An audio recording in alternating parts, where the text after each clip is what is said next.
తెలంగాణ మంత్రులకు big shock అని చెప్పాలి. వాట్సాప్లో మీడియా గ్రూప్స్ అన్నీ కూడా ఇప్పుడు సైబర్ నేరగాళ్ళు హ్యాక్ చేశారు. ఎస్బీఐ బ్యాంక్ ఆధార్ అప్డేషన్ అని చెప్పేసి ఏపీకే ఫైల్స్ షేర్ చేస్తున్నారు నేరగాళ్ళు. ఏపీకే ఫైల్స్ వీటి గురించి చెప్పాలంటే ఏపీకే అంటే అప్లికేషన్ ఫైల్స్. ఇవి మీ ప్లే స్టోర్లో అలాగే మీ యాప్ స్టోర్, ఇటు ఆండ్రాయిడ్ అయితే ప్లే స్టోర్, ఐఫోన్ అయితే యాప్ స్టోర్, ఈ యాప్ స్టోర్స్లో ఉండే ఫైల్స్ కాదు ఇవి. ఇవి మీకు వాట్సాప్లో ఒక మెసేజ్ లాగా పంపిస్తారు, ఒక వెడ్డింగ్ ఇన్విటేషన్ లాగా పంపిస్తారు, లేకపోతే ఒక వీడియో క్లిప్ని పంపించినట్టు పంపిస్తారు. మీరు ఆ ఫైల్ని కనుక క్లిక్ చేస్తే ఆ ఫైల్స్ ఓపెన్ అయిన వెంటనే డౌన్లోడ్ అయిపోయి ఒక యాప్ ఇన్స్టాల్ అయిపోతుంది మీ ఫోన్లో. మీకు తెలియదు అసలు ఆ యాప్ ఇన్స్టాల్ అయ్యి ఎక్కడ ఉంది అనేది. యాప్ ఇన్స్టాల్ అయిన వెంటనే హైడ్ అయిపోతుంది. హైడ్ అయిపోయి రిమోట్గా మీ ఫోన్ని యాక్సెస్ చేయొచ్చు. అంటే మీ ఫోన్లో ఉన్న వాట్సాప్ గ్రూప్స్, మీ ఫోన్లో ఉన్న సోషల్ మీడియా యాప్స్, మీ కాల్ లాగ్స్, మీ కాంటాక్ట్స్, మీ మెయిల్ ఐడీస్, ఇట్లా ఇవన్నిటికీ యాక్సెస్ వర్చువల్గా ఇంకో హ్యాకర్కి ఇచ్చేదే ఏపీకే ఫైల్స్. ఈ మధ్యకాలంలో వెడ్డింగ్ ఇన్విటేషన్స్ లాగా కూడా పంపిస్తున్నారు, వీడియోస్ లాగా. వాట్సాప్లో జనరల్గా ఇటు photos, videos, forwarded messages share చేస్తూనే ఉంటారు. కానీ ఇంట్రెస్టింగ్ న్యూస్ ఏంటంటే ఇక్కడ తెలంగాణ మంత్రుల ఫోన్లు హ్యాక్ అయ్యాయి. మరి మంత్రులకి అలాంటి మెసేజెస్ వస్తాయి, వచ్చిన తర్వాత వాళ్ళు దాన్ని సరిగ్గా చూసుకోకుండా వాళ్ళు కూడా మోసపోయారా, డౌన్లోడ్ చేశారా? ప్రస్తుతానికైతే ఆ వాట్సాప్ గ్రూపులు ఆ తెలంగాణకు సంబంధించిన మంత్రుల ఫోన్స్ హ్యాక్ అయినట్టు తెలుస్తుంది. దీనికి సంబంధించి మరిన్ని వివరాలు మా ప్రతినిధి ఉదయ్ ఉన్నారు, ఉదయ్తో మాట్లాడి తెలుసుకునే ప్రయత్నం చేద్దాం. దాని తర్వాత మీకు హ్యాకింగ్ గురించి ఇంకా ఎక్స్ప్లెయిన్ చేసే ప్రయత్నం చేస్తా. ఉదయ్ చెప్పండి, అసలు తెలంగాణ మంత్రులు ఎవరు? వాళ్ళ ఫోన్స్ హ్యాక్ అయ్యాయా? వాళ్ళ వాట్సాప్ గ్రూప్స్ కూడా హ్యాక్ అయ్యాయా?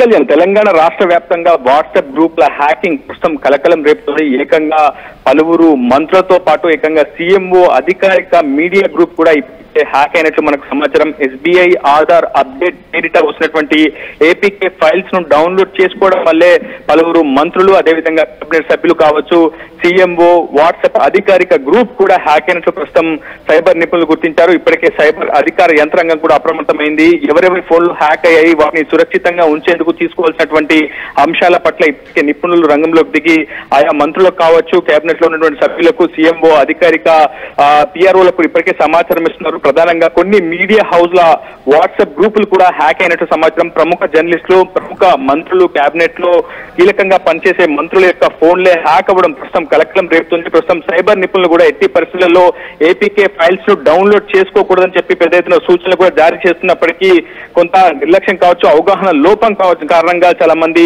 ఏపీకే ఫైల్స్ ను క్రమంగా డౌన్లోడ్ చేసుకుంటున్నటువంటి పరిస్థితి. వెంటనే అటు హ్యాకర్ల అదుపులోకి, నియంత్రణలోకి మొబైల్ ఫోన్లు వెళ్లడంతో పాటు ఒకసారిగా వాట్సాప్ డీపీలు మారిపోవడం, ఆ తర్వాత వాళ్ళ పేరు మీద కావచ్చు ఫోన్ లో ఉన్నటువంటి సమాచారాన్ని కూడా హ్యాక్ గురి కావడంతో ఒక్కసారిగా అందరూ కూడా కంగుతుంటున్నారు. ప్రస్తుతం మనకు అందుతున్నటువంటి తాజా సమాచారం ప్రకారం ఏకంగా మంత్రులతో పాటు సీఎంఓ గ్రూప్ కూడా ప్రస్తుతం హ్యాక్ అయినట్టు తెలుస్తుంది. ప్రస్తుతం దాన్ని మళ్ళీ తిరిగి నియంత్రణలోకి తీసుకొచ్చేందుకు సైబర్ నిపుణులు కూడా ప్రయత్నాలు చేస్తున్నారు. ఎట్టి పరిస్థితుల్లో ఎస్బీఐ ఆధార్ పేరిట కావచ్చు, ఇతరత్రా వచ్చే ఏపీకే ఫైల్స్ ని ఎట్టి పరిస్థితుల్లో డౌన్లోడ్ చేయకూడదని కూడా సైబర్ నిపుణులు సూచిస్తున్నారు. ప్రస్తుతం సైబర్ సెక్యూరిటీ విభాగం అంతా కూడా ఎవరెవరి ఫోన్లు హ్యాక్ అయ్యాయి, వాళ్ళందరినీ మళ్ళీ ఆ ఫోన్లన్నింటినీ కూడా సురక్షితంగా ఉంచేందుకు, ఆ ఫోన్లలో ఉన్నటువంటి సమాచారం అంతా కూడా సురక్షితంగా ఉంచేందుకు ప్రస్తుతం సైబర్ నిపుణులు రంగంలోకి దిగినట్లు మనకు సమాచారం అవుతుంది. ప్రస్తుతం మళ్ళీ అధికారిక వాట్సాప్ గ్రూపులను కూడా మళ్ళీ ప్రభుత్వం కావచ్చు, అధికార యంత్రాంగం మళ్ళీ తిరిగి స్వాధీనం తీసుకునే ప్రయత్నం అయితే చేస్తోంది. కళ్యాణ్, అయితే ఉదయ్ మీరు చెప్పిన ఒక ఇంట్రెస్టింగ్ విషయం ఏంటంటే ఇక్కడ సీఎంఓ, చీఫ్ మినిస్టర్ ఆఫీస్, అలాగే క్యాబినెట్కి సంబంధించిన కొంతమంది మంత్రుల వాట్సాప్ గ్రూప్స్ ఫోన్స్ అంటున్నారు.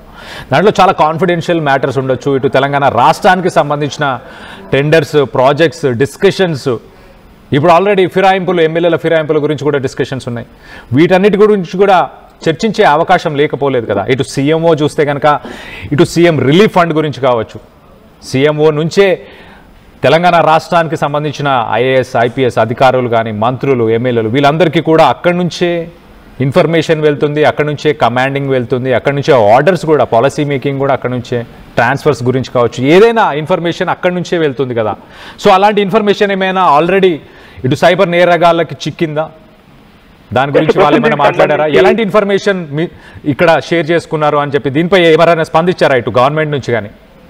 Yes exactly Kalyan. ప్రస్తుతం దీనికి సంబంధించి ఒక క్లారిటీ అయితే రావాల్సింది. ప్రస్తుతం సిఎంఓ గ్రూప్ అనేది అత్యంత ప్రధానమైనటువంటి వాట్సాప్ గ్రూప్ గా మనం పరిగణిస్తూ ఉంటాం. ఎందుకంటే పాలసీ మేకింగ్స్ కావచ్చు, దానికి సంబంధించినటువంటి అన్ని విధి విధానాలను, ఉత్తర్వులను కావచ్చు, జీవో కాపీలను కూడా సిఎంఓ అధికారికంగా ఆ గ్రూప్ లోనే పోస్ట్ చేస్తూ ఉంటారు. సో ఆ తర్వాత నుంచి మీడియా హౌస్ లకు అది పూర్తిగా షిఫ్ట్ అవుతూ ఉంటుంది. సో అత్యంత కీలకమైనటువంటి పాలసీ విధానాలు కావచ్చు, అందులోనే కేబినెట్ సభ్యులు కూడా, మెంబర్స్ కూడా గ్రూప్ లో ఉంటారు. కాబట్టి ఒకసారి ఆ వాట్సాప్ గ్రూప్ లో ఏపీకే ఫైల్ ఎవరెవరు డౌన్లోడ్ చేసుకున్నారు, ఏ గ్రూప్ సభ్యులు ఎంతమంది ఆ ఏపీకే ఫైల్ ని డౌన్లోడ్ చేసుకున్నా ఖచ్చితంగా వాళ్ళందరి యొక్క ఫోన్ హ్యాక్ గురే అవకాశం ఉంది. కాబట్టి ప్రస్తుతం సైబర్ నిపుణులు మొదటగా ప్రస్తుతం సీఎంఓ వాట్సాప్ గ్రూప్ ను రిట్రీవ్ చేసే ప్రయత్నం చేస్తున్నారు, తిరిగి వారి నియంత్రణకు తీసుకొచ్చుకునే ప్రయత్నం చేస్తున్నారు. దాదాపు చాలా పెద్ద ఎత్తున హ్యాకర్లు వాట్సాప్ గ్రూప్ లను హ్యాక్ చేస్తున్న సమాచారం. తెలంగాణ రాష్ట్ర వ్యాప్తంగా ఇప్పటికే కొన్ని వేల మంది ఫోన్ల వాట్సాప్ లను కావచ్చు, వాట్సాప్ గ్రూప్ లను కావచ్చు, ఏపీకే ఫైల్స్ పంపి వారి నియంత్రణలోకి తీసుకున్నటువంటి సైబర్ నేరగాళ్లు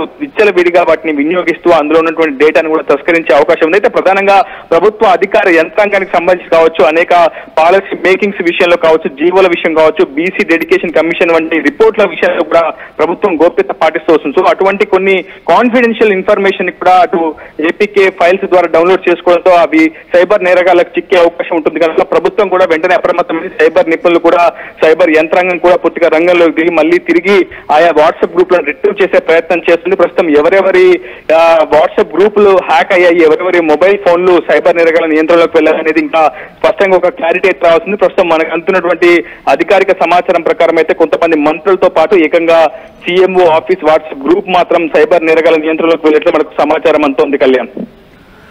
right Uday, thanks for the latest update. So ఒక రకంగా ఇదేమైనా ప్లాన్డ్ అటాకా? సైబర్ క్రైమ్ అనేది ఇటు north India, especially Bihar, Uttar Pradesh, Mumbai, Maharashtra, Delhi ఇలాంటి స్టేట్స్ నుంచి, ఇలాంటి రాష్ట్రాల నుంచి ఎక్కువ శాతం సైబర్ నేరాలు జరుగుతుంటాయి. కొన్ని ప్లేసెస్ నుంచి బ్యాంక్ రిలేటెడ్ స్కామ్స్ని చేస్తారు. గతంలో కూడా మనం చూసాం, ఇటు అమితాబ్ బచ్చన్ లాంటి పర్సనాలిటీస్ని కూడా బురిడి కొట్టించారు. అంత చాకచక్యంగా డీల్ చేస్తారు. ఇప్పుడు లేటెస్ట్గా టెక్నాలజీ ఇంకా డెవలప్ ఎక్కువైంది కాబట్టి ఇప్పుడు ఏపీకే ఫైల్స్ ఎవరు ఫోన్ చేసి మిమ్మల్ని బురిడి కొట్టించాల్సిన పని లేదు. డైరెక్ట్గా ఒక ఫైల్ పంపిస్తారు. ఆ ఫైల్ ఏంటో కూడా మీరు తెలియకుండా మీరు డౌన్లోడ్ చేసేసారంటే సరిపోద్ది, అంతే. మీ బ్యాంక్ అకౌంట్స్, మీ వాట్సాప్ గ్రూప్స్, మీ సోషల్ మీడియా అకౌంట్స్, మీ ఫోన్ ఫుల్ యాక్సెస్ వర్చువల్గా వాళ్ళకి యాక్సెస్లోకి వెళ్ళిపోతుంది. దానికి ఇదే ఒక మంచి ఎగ్జాంపుల్ అనుకోవచ్చు. ఇటు సీఎంఓ, మీరు చీఫ్ మినిస్టర్ ఆఫీస్కి సంబంధించి గ్రూప్, వాట్సాప్ గ్రూప్స్ హ్యాక్ అయ్యాయి అంటే అర్థం చేసుకోండి ఎంత ఇంపార్టెంట్ ఇన్ఫర్మేషన్ ఉండొచ్చు అక్కడ. ఇటు మినిస్టర్స్ ఫోన్స్ కూడా హ్యాక్ అయ్యాయి అంటే అర్థం చేసుకోండి. అంటే ఇక్కడ టెక్నాలజీని అర్థం చేసుకోలేని ఒక ల్యాగ్ ఏమైనా ఉందా? ఇటు మినిస్టర్స్ ఫోన్స్ని ఎవరు హ్యాండిల్ చేస్తున్నారు, సీఎంఓ ఫోన్స్ని ఎవరు హ్యాండిల్ చేస్తున్నారు, వాళ్ళు టెక్నాలజీ పరంగా వాళ్ళకి అంత నాలెడ్జ్ లేదా, అంత సబ్జెక్ట్ లేదా, లేకపోతే సైబర్ సెక్యూరిటీ ఎక్స్పర్ట్స్ లేరా, గవర్నమెంట్లో సర్వీసెస్లో లేరా, ఇంటెలిజెన్స్కి సంబంధించిన వాళ్ళు? సో మొత్తం మీద ఇటు సీఎంఓ నుంచి ఎలాంటి ఇన్ఫర్మేషన్ లీక్ అయింది, దీనికి ఎవరు బాధ్యులు? ఇటు ప్యారలల్గా మనం చూస్తే ఇటు సైబర్ క్రైమ్స్కి సంబంధించి ఇటు ఐబొమ్మ రవిని అరెస్ట్ చేశారు. మరి ఆయన సానుభూతి పరులు ఎవరైనా ఉన్నారా? ఆయన టీం మెంబర్స్ ఎవరైనా ఉన్నారా? గతంలో ఇటు సజ్జనార్ని కానీ, సిపి వీళ్ళందరినీ కూడా గతంలో వాళ్ళు వార్న్ చేశారు, అలాగే ఛాలెంజ్ కూడా చేశారు, catch me if you can, మమ్మల్ని పట్టుకోండి మీ వల్ల అవుతాయి అని చెప్పేసి. సో ఇప్పుడు దానికి ఏమన్నా రివెంజ్ పాలిటిక్సా, ఇదేమన్నా వెండెట్టానా? సో మొత్తానికైతే Telangana CMO, chief minister office, WhatsApp group, అలాగే కొన్ని మంత్రుల, క్యాబినెట్కి సంబంధించిన కొన్ని మంత్రుల ఫోన్స్ కూడా హ్యాక్ అయ్యాయి. So be careful. మీరు ఎవరైనా మీకు వాట్సాప్ గ్రూప్స్లో, ఫార్వర్డ్స్లో కానీ మీకు తెలియని ఫైల్స్ ఏమైనా వస్తే అది చూడడానికి ఒక నార్మల్ ఫైల్ లాగానే ఉంటుంది.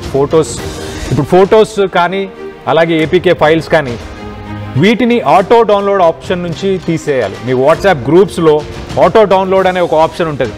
మీరు ఫొటోస్ని, వీడియోస్ని మీరు ఓపెన్ చేయకుండా డైరెక్ట్గా అవే డౌన్లోడ్ అయిపోతాయి. డౌన్లోడ్ అయిపోయిన తర్వాత మీరు క్లిక్ చేసిన వెంటనే అవి ఇన్స్టాల్ అయ్యే అవకాశం ఉంటుంది.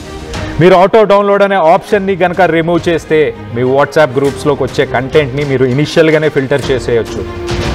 ఇనిషియల్గా ఫిల్టర్ చేసి ఇలా హ్యాక్ అవ్వకుండా జాగ్రత్త పడే అవకాశం ఉంటుంది.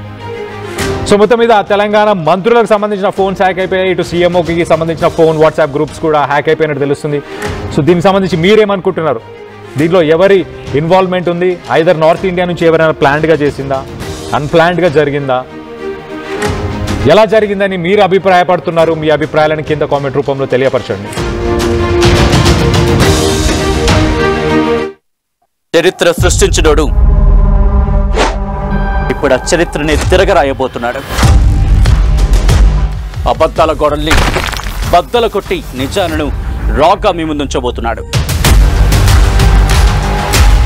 నిజమైన వార్తల కోసం వెంటనే డౌన్లోడ్ చేసుకోండి రా యాప్ని.